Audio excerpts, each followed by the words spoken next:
Hey, my love, welcome to your weekly forecast for April 20th to the 27th, 2025. This week is all about action and facing obstacles bravely and putting the last 3 months behind us. It's our first full week with Mars in Leo, so energy is finally back and we can really start to make some moves toward our 2025 goals. But also this week, Saturn is active, forming conjunctions to the North Node and Venus. So while energy is back and all planets are direct for the rest of April, we'll have to overcome some barriers before we can really hit our stride. So that's what this week is really all about. But the main highlight of the week, though, is the new moon in Taurus, which arrives at the very end of the week, and it's bringing us some really fertile territory to plant seeds in. So we want to make sure this week that we're really taking the time to refine our vision and plans for the next 1 to 6 months, and that we're really getting grounded and firm in what we're choosing or what we want, because that's what Taurus season and that's what this Taurus new moon is asking for. So let's get into the highlights of the week. On Monday, Saturn will conjoin the North Node in Pisces, and the week gets off to quite a sobering start. We arrive at a crossroads with Saturn conjoining the North Node, and we can know that it's time to make a choice.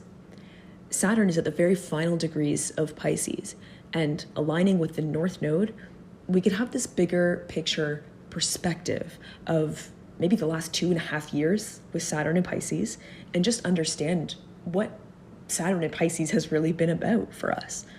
But also, it could bring an awareness of what all of that hard work is leading to. It could bring a glimpse of the future in some way, or an understanding of our next steps. Monday could deliver a bit of a judgment day moment, and we want to be decisive and not wishy-washy about what we're asking the universe for. So remember that you know who you are, and you know what you want, you know what your dreams are about. Certainly after the last 2.5 years with Saturn and Pisces, you know. So own it and stand your ground on Monday. Now later on in the week, on Wednesday, the sun will square Pluto, and some aggravation or tension can mount, or we can feel pushed or stressed in some way, but this could lead to a breakthrough. It's like we hit a wall and finally break through it with the sun square Pluto. And after Monday, with its Saturn North Node conjunction, it feels like we're really growing in the first half of the week, or that we're really pushing through blocks and transmuting them. We're really changing. Now on Thursday, Venus will conjoin Saturn in Pisces, and commitment meets partnerships. Now, this is the third of 3 exact conjunctions that Venus and Saturn have formed this year. So the first conjunction was back on January 17th, before Venus turned retrograde.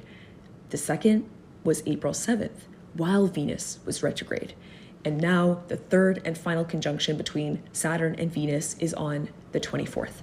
So this 3-part story of transformation in a relationship concludes here. And a final choice can be made after 4 months of learning in some way, or 4 months of maybe preparation in some way. But whatever was arising in relationships in the middle of January and at the start of April can circle back around on Thursday. And this time, conclusions can be reached. We can finally move on, clear on where we stand or what we want and what we're choosing in terms of our values and our desires in relationships. Now on Saturday, Mars opposes Pluto. And this is really the first intense aspect that Mars forms in its time in Leo. It locks into this opposition with Pluto, the planet of power and hidden truth, in Aquarius. So on Saturday, we have a chance to face down some opposition or conflict, and we're asked to show up for what we believe in and stand our ground. Now, the Leo and Aquarius axis is all about leadership and selfhood versus teamwork and community. So this opposition can be about us going against the grain in some way, or doing something for us or our way versus doing something for other people, or doing something because we think someone else might want that from us. It's about taking back our power and our freedom and our agency. Now, Saturday is also the dark moon right before the new moon in Taurus. So we're really supported this weekend in letting go of the past intentionally and clearing space for the new. It's a powerful day for release. But also on Saturday, Mercury leaves shadow. So it feels like we're officially moving into new territory toward the weekend, and that we're making a conscious decision as to how we're moving forward. Now on Sunday at 3:31 p.m. ET, we have our new moon in Taurus, and we are fully, officially out of eclipse season with this new moon. So this is our fresh slate opportunity. We can really start again. And in the sign of fertility, abundance, and material security, this new moon is a really beautiful one to set intentions around the tangible parts of life. We want to focus on what's going to nourish and support us for the long term. And all planets are direct at this time. And it's planting season in nature in the Northern Hemisphere. And so it's a time where seeds are literally sprouting and the earth is just coming alive again. So this new moon can be like our rebirth, if you like. That said, this new moon is forming a T-square to Mars and Pluto, the two planets that are associated with power and intensity. So there's definitely some friction in the sky at this new moon, which could be challenging, but it could also be just what we need to create some momentum and make the shifts that we've been wanting to make. Squares can be powerful catalysts for change. And this new moon is very creative, very fertile, very constructive. Now, next week, Venus enters Aries and will conjoin Neptune. Pluto turns retrograde and Mars leaves shadow. And we're moving into May. Now let's pull some tarot cards for the week ahead and our collective guidance as we enter a week of friction and tension, very dynamic, action-oriented week. But a week that really gives us the juice, the energy to parse through what needs to be parsed through, to rule out what needs to be ruled out, and to really get organized. I like that the moon is waning and we're in that phase of the lunar cycle that's about refining, as there's a whole lot of tension really playing out in the sky. So let's pull some cards and see what comes up for us.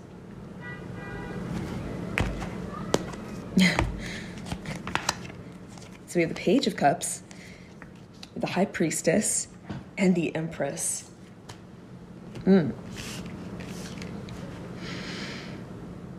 So there's just a lot of energy in the sky, a lot of creative energy and like full speed ahead kind of energy in a way. But that doesn't mean that we need to move quickly or try to get anywhere that we're not. The High Priestess and the Empress are both about receptivity and doing the most by doing the least. They're not so much about doing and taking action and working hard. They're about being.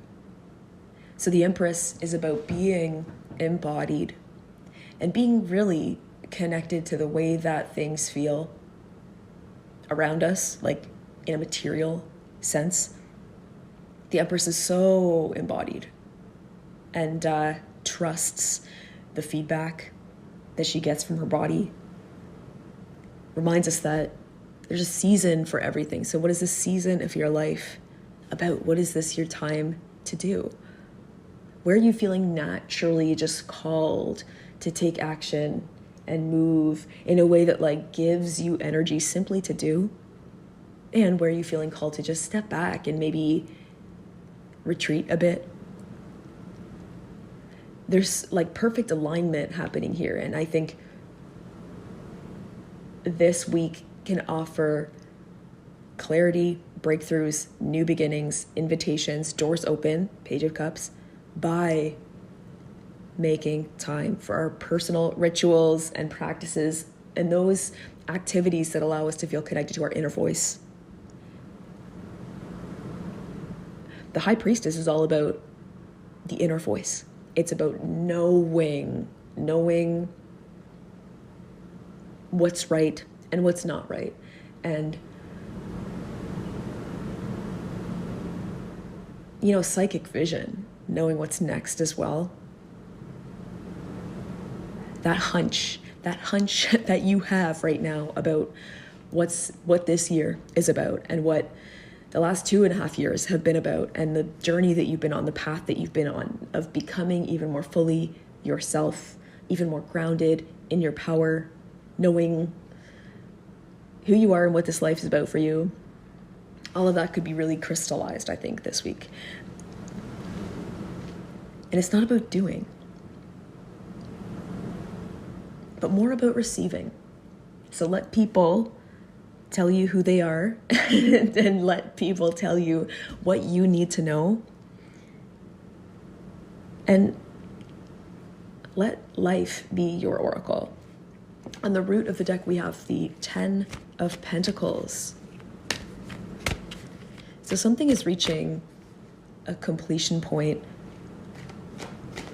And beyond that, it's not just about fulfillment, but it's about having more than enough. The 10 of Pentacles hints at having resources in some way to distribute to the ones that come after us or the community around us. It's very much about giving in a way and being connected to the people around us and feeling very kind of strong and grounded into that connection. So it could be a big week for, really finding in a way that perfect balance in the dynamic of me versus we. There's, a lot of Leo and Aquarius axis being activated this week. So we could maybe understand more about, what that balance really looks like in our life, for the people in our life, what we ideally want our connections and our most powerful partnerships to look and feel like. The Page of Cups really asks us to get quiet. It's like that gentle voice inside of us that's like, yes, no, yes, no, this, not that, this time, this place, this date, this plan. We have to get quiet to hear that. So the boundaries that we create for ourselves, it's like new boundaries are emerging this week, and new structures emerging, like from within. And I think that there could be some potent moments of realization that come through in nature, in meditation, and just gently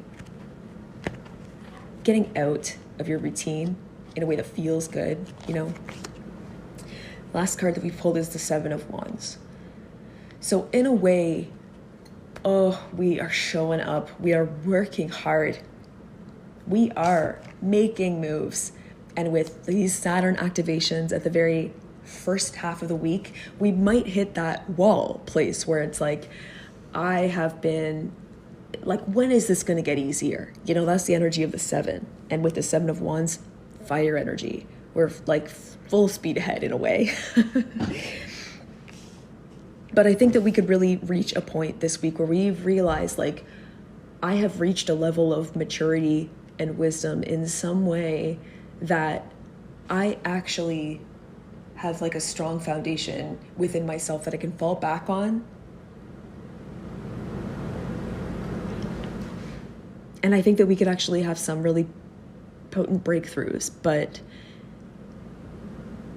it's not about doing so much as it is about stepping back and allowing clarity to come through. I think what this week can help us to understand is that we're actually so much stronger when we're actually not doing in a certain way, if that makes sense.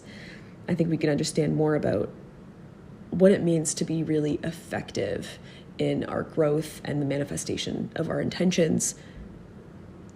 You know, what parts of that process need to be about stillness. Yeah, so it's not about doing, but seeing, just seeing our life more clearly, I think, is what this week is really all about.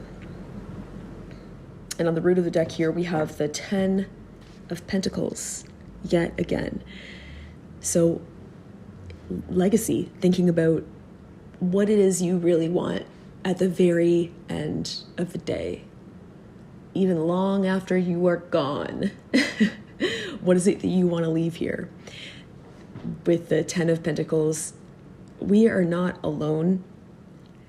So it could be that there's a key person, a meaningful connection, member of your family, chosen family, community in some way that connects you with a big picture perspective, a click moment.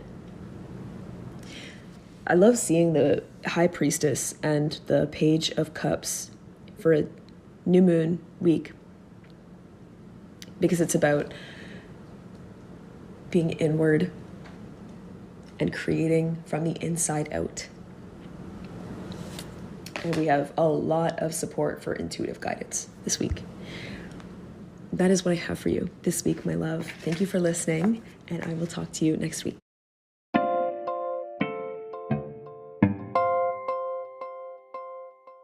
My love, if you want to work with this week's Taurus new moon, I invite you to join us over in Moon Camp. Moon Camp is a virtual moon circle that meets monthly under the new moon, and members get access to classes, live new moon ceremonies on Zoom, and exclusive audio offerings to guide your workings with each lunar cycle of the summer. And if you join Moon Camp this week, you also get access to a moon manifesting how-to masterclass, which I'm hosting on April 24th at 7 p.m. ET, and that will include beginner and advanced techniques. And you'll also, of course, receive access to our Taurus new moon meeting, which will be held on April 27th at 7 p.m. ET, and more bonuses. So you can read the full details about Moon Camp and join us at the link in the show notes.